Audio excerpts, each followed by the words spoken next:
Ashton Jeanty is the best running back in this year's draft class, but North Carolina's Omarion Hampton is right behind him and will have a Josh Jacobs-like NFL career. He's right behind me, isn't he?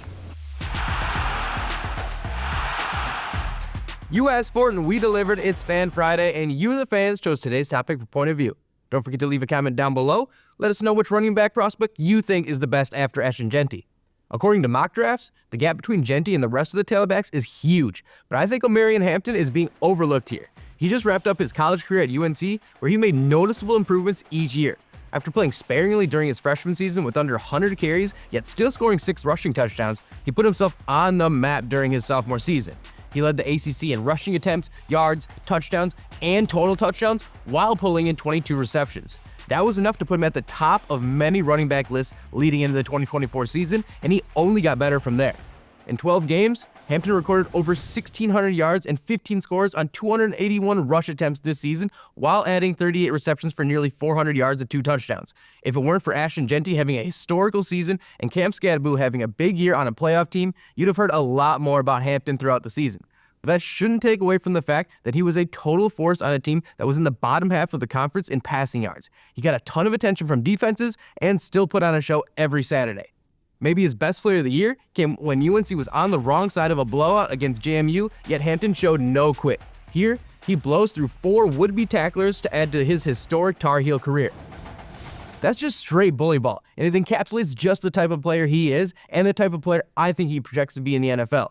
But before we get more into that, here are the results of this week's poll question. Thanks to everyone who voted. Look out for another question on Monday. Now back to Hampton's pro football prospects. We will know a lot more after next week's combine, but as it stands, Hampton is projected to be a mid-second round selection. Now, in today's game, I don't think that's totally unfair given how quickly teams cycle through running backs, but I think it will result in regret for a lot of teams for passing on a guy who will be an elite running back for years. And after watching Josh Jacobs on the Packers all year, Hampton reminds me a lot of him.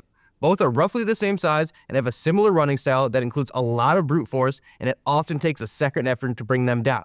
Take this red zone rush from Hampton against Wake Forest, for instance. He leaps over the line, and once he reestablishes his feet on the ground, it's game over for the defense.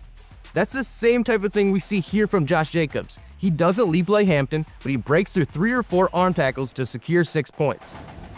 I can tell you firsthand how valuable that type of aggression and effort is. And I could go on all day with highlights showing Hampton's ability to put forth second and third efforts, but the point is that he's the prototypical halfback that will be a threat in the NFL from day one. He won't outrun many safeties or corners, and he's not going to juke anyone out of their shoes like Saquon Barkley, but when he puts his foot in the ground, there's not a lot a single defender can do. So if your team ends up with Hampton, don't take for granted what a home run of a pick it is. Just order your jersey right away so you can say you got in on the ground floor of one of the future stars of the NFL. Another player who's getting overlooked ahead of the NFL draft is Oregon QB Dillon Gabriel. For more on that, check out this past episode of Point of View. Enjoy the weekend. We hope to see you again next week.